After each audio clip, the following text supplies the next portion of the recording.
դեպքում լրագրողները միայն լրագրող չեն, այլ նաև կամուրջ Արոկյան հետ։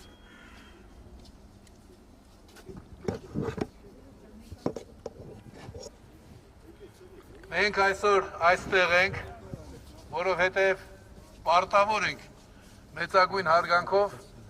Արդարադատության նախարարության աշխատակիցներին նաև մի փոքր իրավական կրթություն տալ։ Բայց մեր հիմնական խնդիրը բողոք արտահայտելն է։ Բողոքը հետևյալում է։ Բողոքի հիմնական իմաստն այն է, որ Արդարադատության նախարարությունը երբ խախտում է օրենքները, ապա ով կարող է վստահ լինել, որ օրինականություն կլինի երկրում։ Ինչպես մեր Տերն ասում էր, դուք եք երկրի աղը, եթե աղը կորցնի իր համը, ինչով պիտի մենք։ Այդ օրինաչափ է եւ վտանգավոր բոլորիս համար։ Մենք այսօր դիմել ենք նաեւ քաղաքական կուսակցություններին, որովհետեւ խնդիրը ոչ այնքան մեր հանրագրին է վերաբերում, որքան կուսակցությունների իրավունքին։ Այն կուսակցությունները, որ մեր նախազգուշացումը ստացել են եւ ներկա չեն, այսուհետև իրենց կարող են կոչել դմբոյակցություն։ Նոր բառ է հայերեն, դմբոների կցություն։ Այսինքն անհատապես է դիմել, պարոն Հայրիկյան։ Բոլոր կուսակցություններին անհատապես դիմել ենք, բայց քանի որ էլեկտրոնային եղանակով ենք դիմել, կարող է այնպես պատահել, որ չեն ստացել կամ մեկից ստացել ենք արդարություն։ Եվ պատշաճություն կա, էլի, մենք ոչ մեկին չենք շտապում մեղադրել, դրա համար նշեցի, եթե կուսակցությունները ստացել են եւ հայտահազանգը չեն ընկալել, ուրեմն բավարար պատասխանատվության զգացում եւ գիտակցություն չունեն։ Խոսքը վերաբերում է հետեւյալին։ Կուսակցությունների մասին օրենքը դա սահմանադրական օրենք է։ Սահմանադրական օրենք նշանակում է շարքային օրենքներից մի աստիճան բարձր, գրեթե սահմանադրությանը հավասարազոր փաստաթուղթ։ Եվ այդ օրենքում կա մի դրույթ, որը ես համոզված եմ Վենետիկի հանձնաժողովի միջամտությամբ են ներդրվել օրենքի մեջ։ Կուսակցությունների մասին սահմանադրական օրենքում ամեն ինչ կուսակցությունների մասին է, թե ինչ դեպքում են նրանք վատը եւ նույնիսկ ենթակա արգելափակման։ Բայց կա մի հոդված, 21-րդ հոդվածի 5-րդ կետը, ավելի ճիշտ մի հոդվածի մի մաս, որտեղ այդ օրենքում խոսվում է պետական կառույցների մասին։ Այնտեղ ասված է հետևյալը. կուսակցություններից ստացված անհատական եւ հավաքական հանրագրերը ենթակա են պարտադիր քննարկման։ Ինչու է սա ասված, ինչով է սա կարևոր։ Եթե քաղաքական ուժը ընդդիմադիր դաշտում դիմում է պետական կառույցներին կամ տեղական ինքնակառավարման կառույցներին եւ նրանք արհամարում են այդ գրությունը, այդ դեպքում անիմաստ է դառնում ընդդիմադիր դաշտում կազմակերպության գոյությունը։ Օրինակ, շատ վատ լուր են ստացել ինչ որտեղ իրավախախտումների մասին, դիմում են կառավարությանը, կառավարությունը գցում է մի կողմ եւ պարտադրող որևէ բան չկա։ Ուրեմն դրա համար այս օրենքում հատկապես դա շեշտված է։ Շեշտված է, որ դուք պարտավոր եք քննարկել։ Ուրեմն մենք մեր հետ աշխատող կուսակցությունների հետ միասին, պահպանողական կուսակցությունը, կառուցողական կուսակցությունը եւ այդպես շարունակեմ, մի քանի անգամ դիմել ենք Հայաստանի իշխանություններին, նշելով հետևյալը. դուք 18 թվականին ասացիք մերժիր Սերժ Սարգսյանի սահմանադրությունը, եկաք իշխանության, բայց հետո զգացիք, որ այդ սահմանադրությունը ձեզ համար լավն է։ Ձեր իրավունքն է լավ կամ վատը համարել։ Տվեցինք ձեզ պատրաստի նախագիծ, որը 14 թվականին պարտակվել էր։ Այդ պարտակված նախագիծը դուք պարտավոր էիք քննարկել։ Պատկերացրեք, երևի մարդկության պատմության մեջ էլ քիչ կարող է լինել դեպքեր, երբ քաղաքական ուժը հանգիստ, համբերատարությամբ 9 անգամ իրար հետևից տալիս է նույն, գրեթե նույն բովանդակությամբ ուղերձ, բայց ամենակարևոր հարցի մասին, սահմանադրության մասին։ Ժողովրդին ոտքի եք անել մերժիր Սերժի սահմանադրությունը կարգախոսով, ժողովուրդը ձեզ աջակցել է, հետո հասել եք այն փուլին, որ դուք կարող եք այդ սխալ ուղղել, նույնիսկ առաջին նախագահը ձեզ կոչ է անում անմիջապես չեղարկել գործող սահմանադրությունը, բայց դուք ձեր դուխով կամ չգիտեմ ինչով Անհամարում անտեսում եք, ինքներդ ձեզ եք անտեսում։ Մոտավորապես նման է նրան, որ այսօր ասում է, մենք հերոսաբար հրաժարվեցինք Արցախից եւ հայրենասիրությունից ընդհանրապես։ Դա կարող է ամեն մարդ ասել, բայց ոչ են տկարամիտը կամ ոչ են պիղծը, որը ասել էր Արցախ Հայաստանը եւ վերջ։ Դու ինքդ քեզնից ես հրաժարվել, ոչ թե քեզ պարտադրված, տեսեք ինչ է ասում։ Մեզ պարտադրված հայրենասիրությունից։ Այ աշխարհի մեծագույն տկարամիտ, մեծ բայց տկարամիտ։ Ամերիկայի պես երկիրը ֆիլմ է արտադրում հայրենասեր անունով։ Ամբողջ աշխարհը հայրենասիրությունը կապում է Աստվածաշնչյան պատվիր ծնողներիդ գաղափարի հետ։ Դու գալիս ասում ես մեզ պարտադրված հայրենասիրություն։ Այո, քեզ Ալիևը պարտադրեց, որ հայրենասիրությունը սխալ համարես։ Քեզ պարտադրեց, բայց այս ժողովուրդը առաջնորդվում է եւ առաջնորդվել եւ կշարունակի առաջնորդվել իր հայրերից ստացած սկզբունքներով։ Ուրեմն շարունակությունը տեսնելով, որ սրանք ամեն անգամ խուսափում են, խուսանավում են, տարբեր ձևեր են հնարում, իրենց տալիս են ահա մուտքի գրանցաթիվը։ Բայց ասում են, չէ, մենք չենք ստացել։ 10-րդ անգամ ամսի 6-ին, փետրվարի 6-ին դիմեցինք Նիկոլ Փաշինյանին, գիտեք, արժանապատիվ սեփական անձի նկատմամբ հարգանք ունեցող մարդը պիտի դրան այլևս մարդու տեղ չդներ, որովհետև եթե 9 անգամ դիմել ես ու կա օրենք, որ այդ օրենքով ինքը պարտավոր է քննարկել, չի անում։ Բայց ես ունեմ կենսափորձ ու գիտեմ, որ երբ ազգիդ ես ծառայում, երբ հայրենիքի շահերով ես առաջնորդվում, պիտի քո անձնականը մի կողմ դնես եւ դիմեցինք 10-րդ անգամ, բայց այդ անգամ արդեն մեծ խմբով։ Այս անգամ Նիկոլ Փաշինյանի աշխատակազմը անմիջապես ուղարկեց Արդարադատության նախարարություն։ Արդարադատության նախարարությունը շատ արագ զգալով, որ արդեն հարցը շիկանում է, պատասխանեց. մենք ստացել ենք ձեր հայեցակարգը, ամբողջական սահմանադրությունը, պատկերացնում եք, հսկայական աշխատանք, որ 14 թվականին պատրաստ տրված ենք եղել նախորդ իշխանություններին։ Եվ մենք պարտավորվում ենք նկատի ունենալ ձեր առաջարկները։ Երբ մենք ամսի 6-ին, ուղիղ 1 ամիս անց, հանրագրերի մասին օրենքը պահանջում է 1 ամիս անց, 1 ամսվա ընթացքում պատասխան տալ։ Մենք 1 ամիս անց եկանք այստեղ ամսի 6-ին եւ ասացինք, հարգելի իդիոտիկներ, դա վիրավորանք չէ, իդիոտ բառը դա նշանակում է ապաքաղաքական եւ պատասխանատվություն չունեցող մարդ, հայրենիքի հանդեպ իր ճակատագրի։ Շնորհակալություն ձեր հիշեցման համար։ Ուրեմն ասացինք, որ դուք պետք է ոչ թե նկատի ունենաք, այսինքն ձեր խելքից բաներ հանեք, ինչպես հետին տկարամիտը, այլ դուք պետք է կատարեք օրենքների պահանջը։ Դուք ստացել եք հանրագիր եւ միայն իդիոտը կարող է կարդալ մի բան, բայց օրենքի անունից խոսելու պահին ասել մեկ այլ բան։ Մենք չէինք ուզում, որ այդպես լինի, դրա համար ամսի 6-ին եկանք ասենք սիրելիներս, օրենքը պահանջում էր, որ դուք մեզ պատասխանած լինեիք։ Հիմա երբ չեն պատասխանել արդեն, դատախազությունը գրություն է ստացել մեր կողմից, ոչ թե չեն պատասխանել, այլ չեն հրավիրել քննարկման։ Դատախազությունը մեզնից գրություն է ստացել եւ այդ գրության համաձայն ինքը պետք է, դա հաղորդում է, ոչ միայն գրություն, պետք է քրեական գործ հարուցի, իշխանության չարաշահմամբ, սահմանադրական օրենքը խախտելու վերաբերյալ, Արդարադատության նախարար Տիկին Գալյանի նկատմամբ։ Ես չեմ ուզում, որ ինքը կանգնի պատասխանատվության առաջ, չեմ ուզում, որ ինքը բանտում հայտնվի, եւ Աստված ոչ անի, որ հայտնվի, ես խոստանում եմ իրեն ամիսը մեկ տանել իրենց հարազատ լեզվով, ասեմ պերեդաչի։ Պարտավորվում եմ, որպես հայ տղամարդ։ Բայց Տիկին Գալյանը նաեւ մի այսպեսի անպատասխանատու բան է թույլ տվել մեր ազգի հանդեպ, երբ հիմնական օրենքի նկատմամբ վերաբերյալ կապիկություններ ես անում, դա արդեն հիմնական օրենքի վերաբերյալ, դա նշանակում է անպատասխանատու անհարգալի վերաբերմունք քո ազգի նկատմամբ։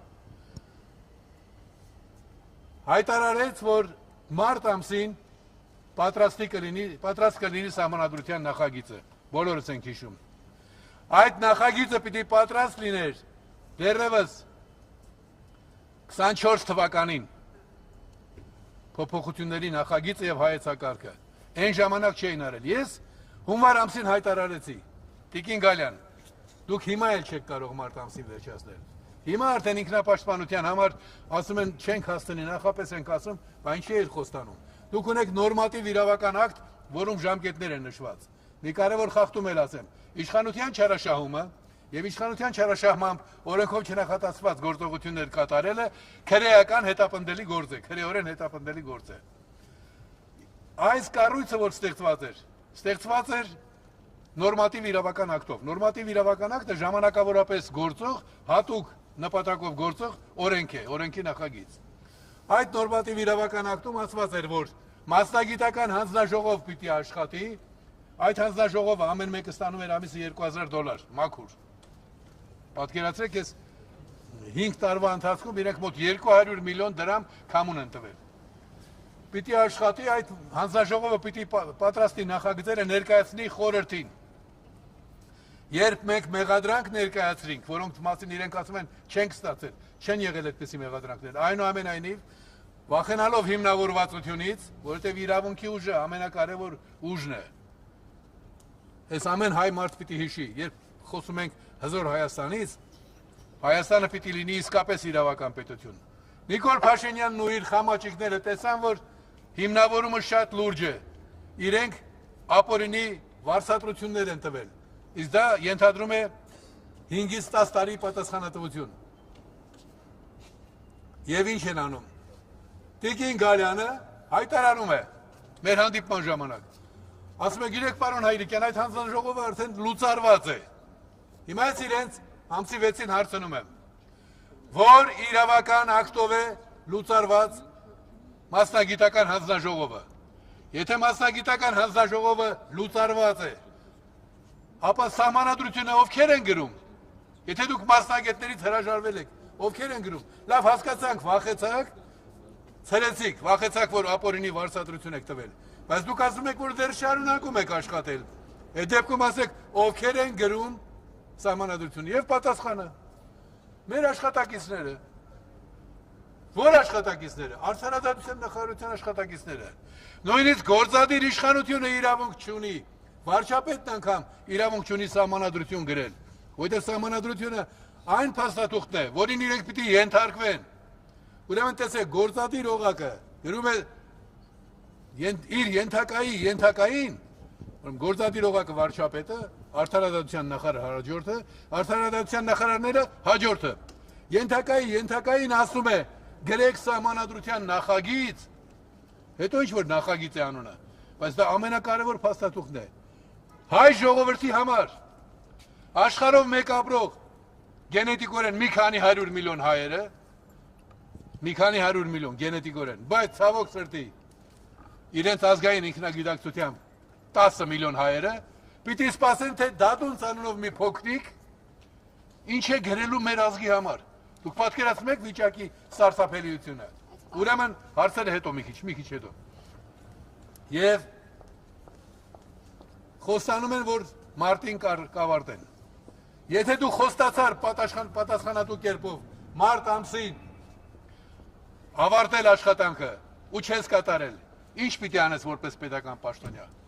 Պիտի հրաժարական տաս, ներողություն եմ խնդրում, ստել եմ։ Հա, ստելը ձեզ համար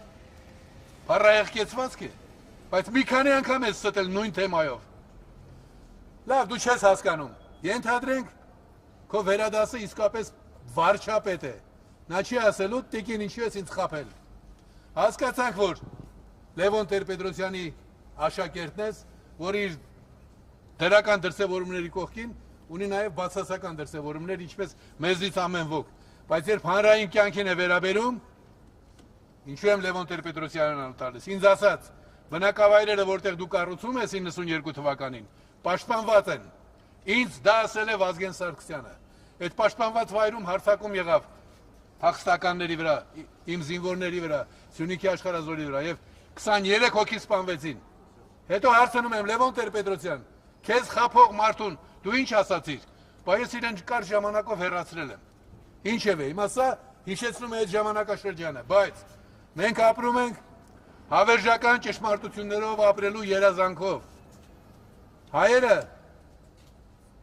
Հայաստանը համաշխարհային քաղաքակրթության առաջամարտիկն է, որպեսզի դա օդում ասված խոսք չթվա։ Հիշեցնեմ, որ ոչ հայերը, կրկնեմ 100 անգամ էլ կրկնես քիչ է։ Դրախտավայրը ստեղծվել է Հայաստանում, Նոյան տապանը կանգ եղել Հայաստանում։ Այսօրվա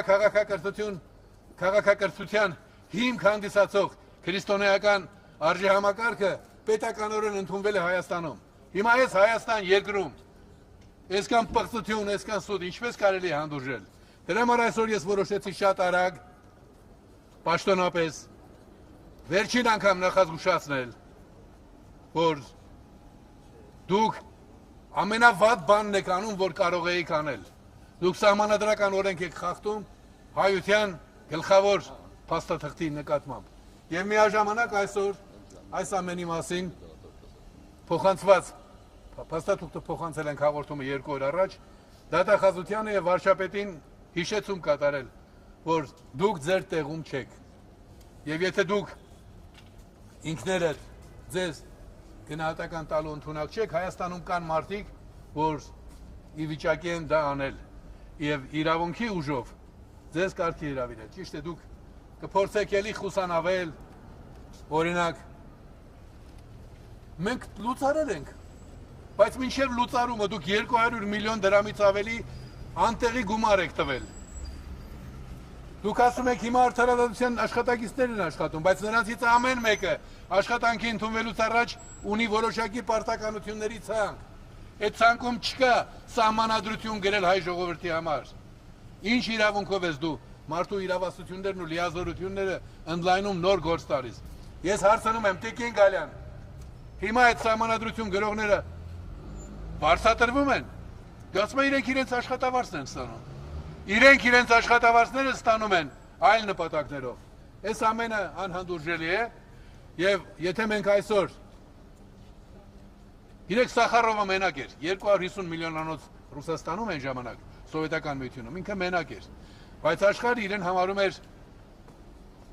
ռուս ժողովրդի կամ սովետական ժողովուրդների խիղճը։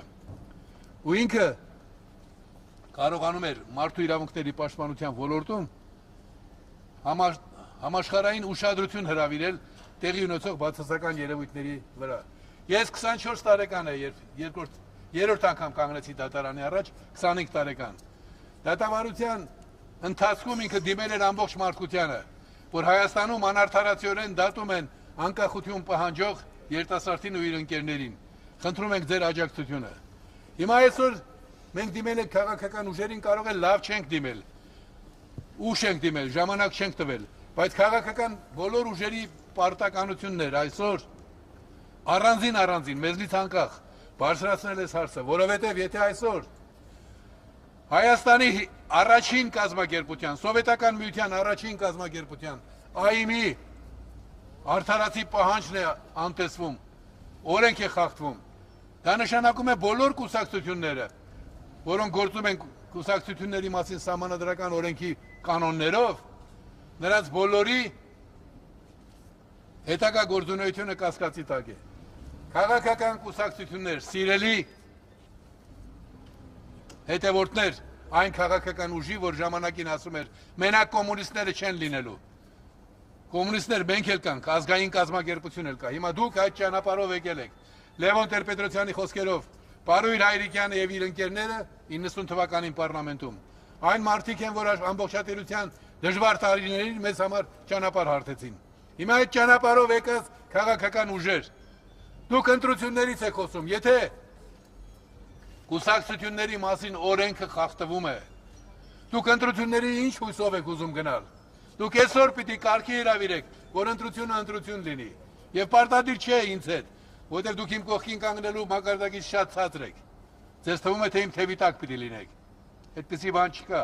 Ես ասել եմ ազգային ինքնորոշում, այսինքն ազգը ինքը պիտի որոշի։ Եվ դրա շնորհիվ մենք հասել ենք անկախության հարակվեին։ Այսօր մենք ունենք խամաճիկ, պղծություն, ճիճու քաղաքական, որն համարձակվում է ասել Ալմատայի հռչակագրով մի քանի լակոտ չեկիստներ հավաքվել են, մի բան են հայտարարել։ Սա միջազգային իրավունքը մոռացած, հայ ժողովրդի անկախության հարակվել մոռացած, ասում է մենք նրանով անկախություն ստացանք։ Անցած օրը նախկինում Գերագույն խորհրդի քարտուղար Արա Սահակյանը շատ լավ է ասել, ասում է անկախություն ստանալուց առաջ մենք արդեն անկախության հռչակագիր էինք ընդունել։ Մի ասեք, որ անկախությունը մեզ նվեր տրվեց։ Նիկոլ Փաշինյանը այսօր կառավարությունիստին ասել է նոր սահմանադրության մեջ անկախության հռչակագրին հղում չպիտի լինի։ Հետաքրքիր է, ինքը այդքան վստահ է, որ ինքը պիտի լինի։ Ինքը պիտի լինի եւ ինքը պիտի որոշի։ Ամեն լակոտի բանը չի զբաղվել քաղաքական հարցերով, ազգային հարցերով։ Ամեն գյադայի, ամեն շատակեր բգլիկի բանը չի ազգի անունից խոսել։ Ազգը իր ժողովրդի կողմից ընտրված ներկայացուցչական մարմնի միջոցով ընդունել է անկախության հռչակագիր։ Այո, հռչակագիրը կարող է նաև տղեր, դուք ստեղեք, որ կարգի հրավիրը, չէ։ Նրանք էլ են բան գրել։ Բայց մեքենան շարժի է։ Լուշիցելի փոկված լինել օրենքով արգելվում է։ Պարոն Հայրիկյան, այդ որ ասում եք արդարադատության նախարարության աշխատակիցները այլ նպատակով են աշխատանք ստացել, այսինքն ինչ նպատակ։ Ընդհանրապես ես հարցը կրկնեմ այն բանի մասին, որ ապօրինի վարձատրություն եւ այլն։ Արդարադատության նախարարության եւ որևէ պետական կառույցի աշխատակիցը աշխատանքի ընդունվելուց առաջ գիտի, որ ինքը ծառայում է այս նպատակին։ Եթե ինքը ընդունվել է աշխատանքի որպես խորհրդական իրավագետ, իր աշխատանքների մեջ չի մտնում նոր սահմանադրություն գրելը։ Եթե հրավիրում են մասնագիտական հանձնաժողով եւ մասնագետների են հրավիրում բարձր գիտական աստիճան ունեցող, ապա այդտեղ հասկանալի է, նրանք եկել են սահմանադրություն գրելու։ Եթե դու նրանց հեռացնում ես, ցրում ես այդ կառույցը, առանց իրավական որևէ փաստաթղթի, դա նշանակում է կամայական վերաբերմունք երևույթի նկատմամբ։ Դու իրավունք չունես մասնագիտական հանձնաժողովի բացակայության պայմաններում խիստ մասնագիտական մոտեցում պահանջող գործը վստահել դրա հետ կապ չունեցող մարդկանց։ Սա շատ ակնհայտ է։ Ինչ վերաբերում է նախորդ հարցին անավարտ մնաց։ Խորհրդի նիստը տեղի ունենում։ Պարբերաբար տատիկս իր ընկերուհիները հավաքվում է սուրճ է խմում։ Ինչ կապ ունի դա խորհրդի նիստը տեղի ունենում։ Այդ խորհուրդը պիտի քննարկի մասնագետների առաջարկածը։ Ամենայն հարգանքով հայ մարդկանց որևէ հավաքականության նկատմամբ, այո։ Ես ոնց կարող եմ ասել, որ ախր այդ իրավական ակտը, որով այդ խորհուրդը ստեղծվել է, այդ խորհրդի վրա դրված է պարտականություն քննարկել մասնագիտական հանձնաժողովի պատրաստած նախագծերը։ Այդ խորհրդի վրա ժամանակին տրված էր մինչև 24 թվականի նույն կազմը, մինչև 24 թվականի հունիս տալ սահմանադրության նախագիծ։ Չեն տվել, չեն կատարել իրենց պարտականությունը։ Ինչ են նրանք շարունակում աշխատել, ինչ իրավունքով։ Եթե դուք խոսանաք մեկին թխված պատրաստել ծննդյան օրվա կապակցությամբ ու չտանել է թխվածքը, ձեզ չեն ասես, ամոթ չի, խայտարակ արեցիք մեզ։ Հիմա մի ամբողջ ազգի դրել են լակոտի տեղ, մենք մարդ ենք, եւ այդ մարդիկ հարգանքով են վերաբերում հնչած ամեն խոսքի, որտեղ իրենք իրենց խոսքին են հարգանքով վերաբերում։ Սա կամայական վերաբերմունք է, խստորեն դատապարտելի կեցվածք, բայց այդ խստորենը մեր անհատական վերաբերմունքը կլինի։ Կա օրենք, պետությունները գործում են օրենքներով։ Տեղի է ունեցել իշխանության չարաշահում։ Եվ իշխանության չարաշահում թույլ տված մարդը այսօր, եթե համարձակվում է ասել, սահմանադրության մեջ պիտի չլինի, նոր սահմանադրության մեջ պիտի չլինի ինչ-որ բան։ Ինչ չեմ ասում է, ով է, դու ով ես, որ ինքդ որոշես։ Այդ հարցը նախ պիտի քննարկվեր իսկապես մասնագիտական հանձնաժողովում, հետո այդ հարցը պիտի տարվեր կառավարություն, այնտեղ կարծիքներ լսեին, եթե կառավարություն կա, բայց մենք գիտենք, չէ՞ որ ամբողջ աշխարհում կա մի տականք, որը կարող է համարձակվել, այս կոլեկտիվը գոյություն չունի։ Անուն չեմ տալիս, որ չասեք վիրավորվում է։ Այս կառույցը գոյություն չունի, ես եմ կառավարությունը։ Այդպիսի բան մեկ էլ մի ապուշ թագավոր կար, բայց ինքը գոնե միապետ էր բացարձակ բռնապետության մեջ, կարող էր այդպիսի բան ասել, նա կարող էր ասել, որ ես եմ պետությունը, բայց Հայաստանը սահմանադրությամբ ժողովրդավարական պետություն է։ Ժողովրդավարական պետության մեջ չի կարող որևէ մեկ իրեն այդ բանը իրեն վերապահել։ Ուրեմն մենք գործ ունենք իրավախախտ դրսևորումների հետ։ Եվ տեսեք չեմ ասում, որ որևէ բան չի կարող նույնիսկ սահմանադրության մեջ փոխվել, բայց եթե դա արվում է թշնամու թելադրանքով, Դու պիտի վերջին սրիկան լինես, որ ասես ես այսպեսի բան որոշեցի։ Այդ տականք ամբողջ աշխարհը գիտի, որ հայ գերիներ պահող, ռազմագերի պահող, հասկանում եք, պատանդ պահող հակառակորդը ցեղասպանություն իրականացրած հանցագործը, որը հանցագործ չի ճանաչում աշխարհով մեկ քո կեցվածքի պատճառով, բայց դա չի փրկի։ Մեկ է ցեղասպանությունը մնում է ցեղասպանություն։ Նա քեզնից պահանջել է ինչ որ կապիկություններ, եւ դու նրան հաջողանալու համար քո ժողովրդի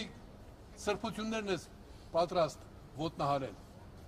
Անկախության հռչակագիրը պատմական փաստաթուղթ է։ Այո, ես չեմ այն բաներից չեմ, որ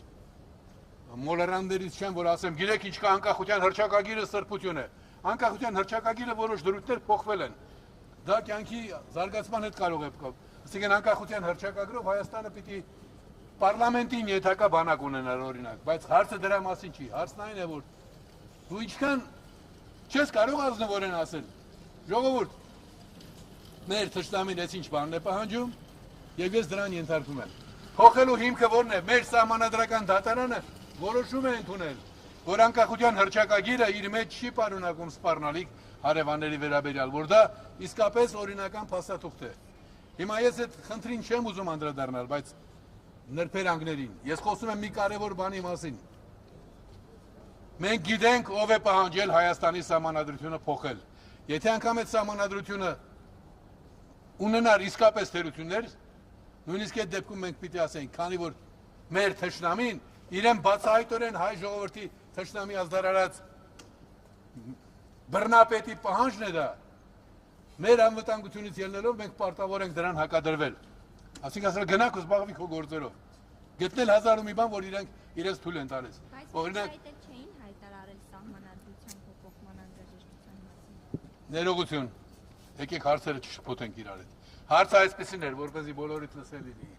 Միթե անցյալում Նիկոլ Փաշինյանը չէր ազդարարել սահմանադրական փոփոխությունների մասին։ Նիկոլ Փաշինյանը երբ ասում էր մերժիր Սերժին, ճակատների գրեք դուխով, այդ հարցում է, ինչի՞ հիմա դուխով չի գրում ճակատին։ Թող գրի ճակատին մի հատ էլ հետևի խփի, որ ես դուխով տղա եմ։ Չի անում, չէ՞։ Ուրեմն ինքը զգաց, որ ինքը ստոր էր այն ժամանակ, խափում էր մարդկանց եւ դարձնում մեղսագործ։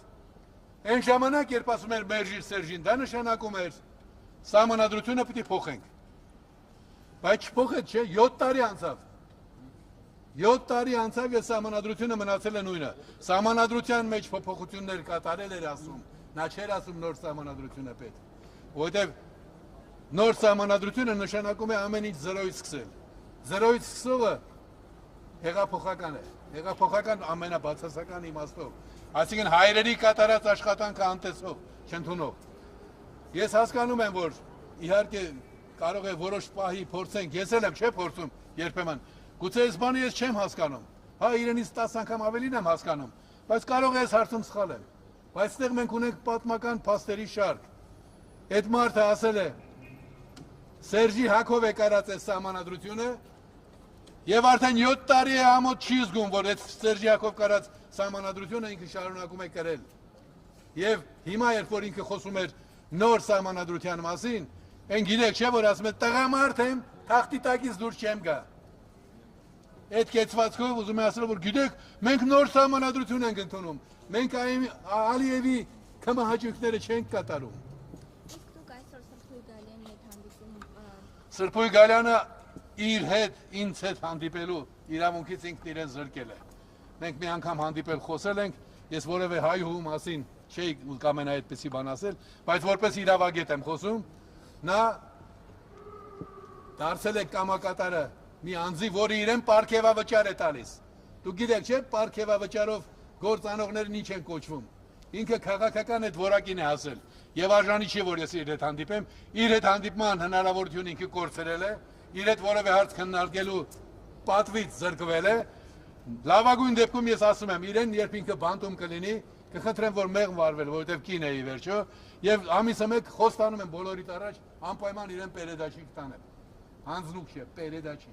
Բայց իրենք ասում են դա մեր աշխատանքի վարձատրությունն է, պարգևավճար չէ։ Դե որ պարգևավճարը ձեր աշխատանքի վարձատրությունն է, Ազատ Արշակյանը հիմա հիվանդ ման է գալիս։ Հայրենիքի անկախության համար մոտ 10 տարի եղել է բանտերում, ամենածանր պայմաններում։ Ռազմիկ Զոհրաբյանը վերջերս մահացավ։ Բայց այդ մարդկանց աշխատանքով դուք պետություն ունեք։ Բայց ինչի այդ մարդկանց չեք հիշում։ Վրաստանում այլախոհները ստանում են նպաստ, Ուկրաինայում ստանում են նպաստ։ Ինչի դուք ձեզ պարգևավճար տալիս, չեք հիշում, որ դուք այսօր անկախ Հայաստանի պաշտոնյաներ եք, որովհետև Ռազմիկ Զոհրաբյանը, Ռազմիկ Մարկոսյանը, Ստեփան Զատիկյանը սպանվել է, գնդակահարվել է, տասնյակ անուններ։ Այնպես որ եթե աշխատանք գնահատելով ես անում, դեմ չեմ, բայց աշխատանք գնահատելու համար կա աշխատավարձ։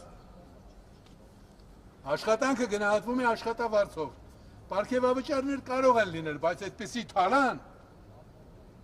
Հիմա տեսեք, դուք գիտեք, որ Պաշտպանության նախարարությունից, մեր ազգային անվտանգությունից է վերցված այն գումարը, որը այսօր հատկացնում են կենսաթոշակի ավելացմանը։ Դա խախտում է, ահավոր խախտում, որովհետև պետական բյուջեն դա սահմանադրությունից հետո գլխավոր օրենքն է, հիմնական գլխավոր օրենքը։ Պետական ծախսագումարում նախատեսված չի եղել կենսաթոշակների բարձրացում։ Ուրեմն այստեղ էլ սահմանադրություն խախտել, պետական բյուջեի մասին օրենքը խախտելը իրենց համար սովորական բան է։ Մենք գործ ունենք օրինախախտերի հետ, շնորհակալ եմ, որ այդ երևույթը ավելի ընդլայնող հարցեր տվեցիք, բայց մենք ունենք որոշակի ժամանակացույց։ Այսօր մենք այստեղ էինք ասելու, որ Տիկին Գալյան, հպարտացիր, ուրախացիր, երջանիկ եղիր, ճամարտակիր, հաճելի երևալու համար քո տիրոջը, ոչ քո վարչապետին, այլ քո տիրոջը, որովհետև վարչապետին ենթարկվում ես օրենքներով։ Հարցնում եմ, մասնագիտական հանձնաժողովը ցրելը ինչի հետ է կապված։ Չէ, պետք չէր, բայց ինչի եք ստեղծել, ինչի եք աշխատավարձ տալիս, այդ բաներն ասողը։ Հետո հարցնում եմ, դուք արդարադատության նախարարություն եք, մի հատ բացատրեք, որ իրավական ակտով եք դուք, որտեղ է գրված այդ հրամանը, որը նորմատիվ ակտով նախատեսված է եղել, վերացրիք, էլի չկա։